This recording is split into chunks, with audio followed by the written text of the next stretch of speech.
आप देख रहे हैं पब्लिक समाचार, पब्लिक के हक में। मैं रिजवान बैटरी वाला। अस्सलाम वालेकुम अजीज़ दोस्तों, गयूर नौजवानों, कई दिनों से मेरी काफ़ी तबीयत ख़राब चल रही है और उसी में बच्ची की शादी भी थी। मैं सोच रहा था कि किला झोपड़पट्टी वालों के लिए मैं क्या करूं। आज मैं सीधे किला झोपड़पट्टी के लोगों से मुखातिब होकर के बात करना चाह रहा हूं। सरकार ने जो किले के विकास के नाम पे, किले के डेवलप के नाम पे गरीब बस्ती वालों को उखाड़ने का जो प्रोग्राम बनाया है, हम सरकार के फैसले के साथ हैं। लेकिन साथ ही साथ मेरा सरकार से सवाल है कि क्या मालेगांव शहर में सिर्फ किला झोपड़पट्टी ही उठाना ज़रूरी है? आधे से ज़्यादा मालेगांव पे कब्ज़ा है, आधे से ज़्यादा मालेगांव पे कब्ज़ा है। अतिक्रमण मालेगांव शहर के लिए नासूर बन गया है। लोगों की न जाने कितने लोगों की साल भर में अतिक्रमण की वजह से मौत हो गई है। जो सड़कों पे अतिक्रमण है उसे नहीं हटाया जा रहा है। किला झोपड़पट्टी हटाना ज़रूरी है। मालेगांव शहर में मैं सरकार को बताना चाह रहा हूँ, आपकी महानगर पालिका के लोग, आपके रजिस्ट्रार के लोग, आपके तहसीलदार, ये सब मिलके स्कूल की रिजर्व जमीन बेचे, गार्डन की रिजर्व जमीन बेचे, बच्चों के खेल कूद की रिजर्व जमीन बेचे, सब्जी मार्केट की रिजर्व जमीन बेचे। इन लोगों ने ट्रक टर्मिनल्स की पूरी जमीन बेचे, इन लोगों ने कब्रिस्तान की जमीन बेचे। हद हो गई, नदी नाले तक बेचे और सब में महानगर पालिका और रजिस्ट्रार और तहसीलदार इन्वॉल्व है। इन सब मुद्दों में सरकार, मैं रिजवान बैटरी वाला हमेशा कानून के साथ खड़ा रहा हूँ, गैर कानूनी काम में कभी अड़थड़ा नहीं डाला हूँ। लेकिन आप किसी जुल्म के साथ, किसी गरीब के साथ जुल्म कर रहे हो। सरकार ये चाहेंगी कि किसी मजलूम गरीब को कुचल के और विकास करेंगी, तो वो भी आपके अपने लोग हैं। सरकार माई बाप है। बिल्कुल उखाड़ना चाहिए किला झोपड़पट्टी के लोगों को। मैं सरकार के साथ में हूं, लेकिन मेरा सवाल है सरकार से, हम 10 साल से आपको पाठ पुरावा कर रहे हैं, 10 साल से। कमिश्नर, तहसीलदार, प्रांत, collector, IG, DIG, CM, PM, सबको हम रिटर्न में दे रहे हैं कि ये गैर कानूनी काम हो रहा है, सरकार की जमीनें, गरीबों का हक मारा जा रहा है। तब आप सो रहे थे।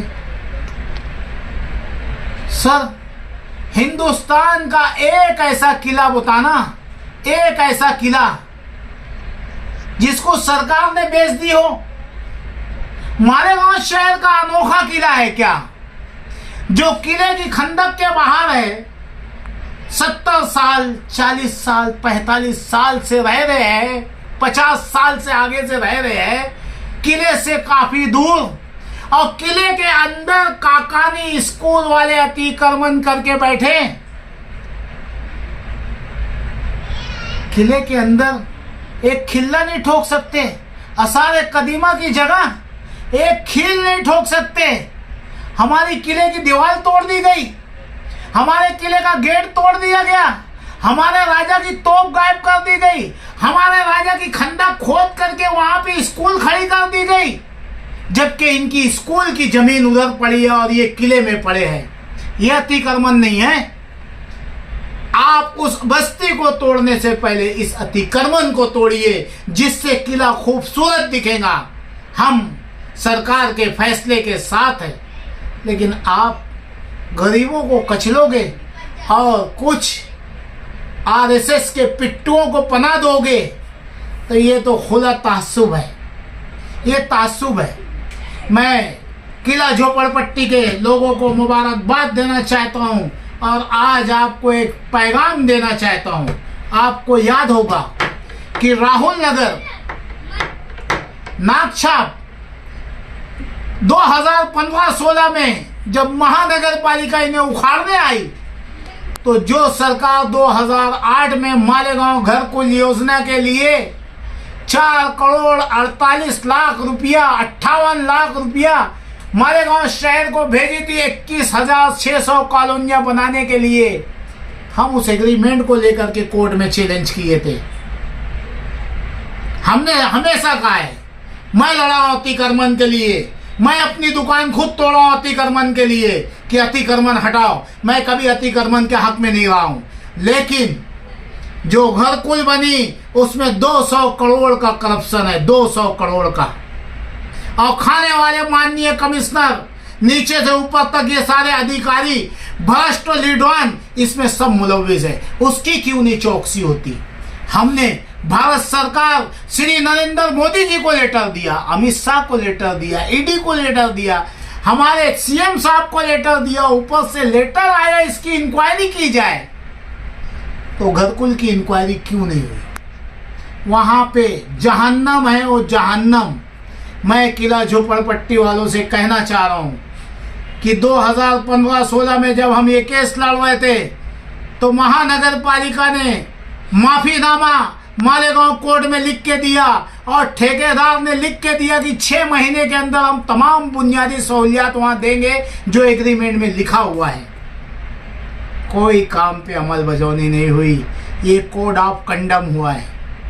मैं शहर की आवाम से कहना चाह रहा हूँ कोई भी घरकुल में नहीं जाना, ये तुम्हें भेज नहीं सकते और ये तुम्हें हटा नहीं सकते। अल्हम्दुलिल्लाह आपके जिम्मेदारों से मेरी फ़ोन पे बात हो रही है, आपको भी स्टे मिल चुका है आने वाली 17 तारीख तक। उसके बाद भी अगर जो कोई फिरका परस्ती करता है आपके साथ, सुबह फौज फाटा लेके आता है आपके दुआरे पे, तो बस्ती के लोगों आपको डरने की ज़रूरत नहीं है। एक हाथ में गुलाब का फूल लीजिए और एक हाथ में हाई कोर्ट का स्टे लीजिए। आने वाले हर अधिकारी का इस्तेकबाल कीजिए उसे गुलाब का फूल दे करके और उन्हें दिखाइए कि सर हमारी उच्च न्यायालय ने, हाई कोर्ट ने स्टे दिया है, आप 17 तारीख तक का यहाँ कुछ नहीं कर सकते। खुदा ना खास्ता फिरका परस्ती पे उतर गए तो तुम उनसे भिड़ना नहीं। आप अपने बीवी बच्चों के साथ अपनी गिरफ्तारियां दो कि जब हमारा आसियाना ही उजड़ गया तो हम कहां जाएंगे। जब तक ये आसियाना हमें कायदे से नहीं मिलेगा हम सरकार के मेहमान बन के वहीं खाएंगे, वहीं पिएंगे, वहीं रहेंगे और जब तक हम बेल नहीं लेंगे। तुम्हें किसी लीडर की ज़रूरत नहीं है, तुम खुद खड़े हो, इनकलाब खड़ा हो जाएगा। रिजवान भाई, जैसे हमने देखा है कि आप बरसों से अतिक्रमण के खिलाफ, गैर कानूनी कामों के खिलाफ आवाज़ उठाते हो। शहर में एक अपने आप को बहुत बड़ा लीडर कहते हैं माजी आमदार साहब है, इसी तरीके से 2 टर्म से एक मौजूदा आमदार है एमएलए मुफ्ती साहब। तो ये इतने बड़े बड़े लीडर शहर में है, इनके ताल्लुक से आप क्या कहेंगे? अगर इतने बड़े लीडर शहर में है, उसके बावजूद भी अगर बस्ती पर खुलेआम कोर्ट की स्टे होने के बावजूद अगर बुलडोज़र चलने की नौबत आ रही है, तो आप इसका जिम्मेदार किसको मानते हैं? शहर में क़यादत का फुकदान है, बिल्कुल कमज़ोर लीडरशिप है। रह का गया सवाल माजी एमएलए और उनके साथी जो अगाड़ी बना के काम कर रहे हैं, उन्होंने जो भी काम किया काबिले मुबारकबाद है। मैं शहर के एमएलए साहब से कहना चाहूँगा आपके चैनल के माध्यम से कि माननीय एमएलए साहब, जिंदगी पड़ी है हमें सियासत करने के लिए, लड़ने के लिए। मैं शहर के मौजूदा एमएलए, माजी एमएलए, शहर के अपने आप को तमाम लीडर कहने वालों से मैं अपील कर रहा हूँ, खुदा का वास्ता दे रहा हूँ ये तुम्हारी तेरी मेरी करने का समय नहीं है। आज सब सर जोड़ के बैठ जाओ, सुबह 6 बजे वहाँ तुम पहुँच जाओ उन कीड़ा झोपड़पट्टी वालों को बचाने के लिए कि हमारे पास कोर्ट का स्टे है, आप इसे छू नहीं सकते। आज लोग उस दरवाजे पे बैठ के हसरत भरी निगाह से देख रहे हैं कि कोई हमारी नुमाइंदगी करने आएगा। मौजूदा एमएलए साहब, आप अपने पावर का इस्तेमाल कीजिए। आपको 1,10,000 से ज़्यादा वोट आवाम ने इस दिन के लिए दिया है कि आप उनकी नुमाइंदगी करिए। इस दिन के लिए नहीं दिया है कि आप पीठ बता के भाग जाइए। मैं माजी एमएलए से भी कहूँगा, मेरे छोटे भाई, सियासी मैदान बहुत बड़ा है, हम लड़ते रहेंगे। आज अपने शहर को बचाना है, अपने लोगों को बचाना है। आओ हम सब सर जोड़ के कानून के तरीके से, संविधान के तरीके से इन्हें हम समझाएं कि ये गलत तरीके से आप तोड़ने आए हो, इसे तोड़ नहीं सकते। देखेंगे 17 तारीख के बाद। और इसके बाद अब रिजवान बैटरी वाला सड़क पे रहेगा महानगर पालिका से शासक और प्रशासक से हिसाब लेने के लिए।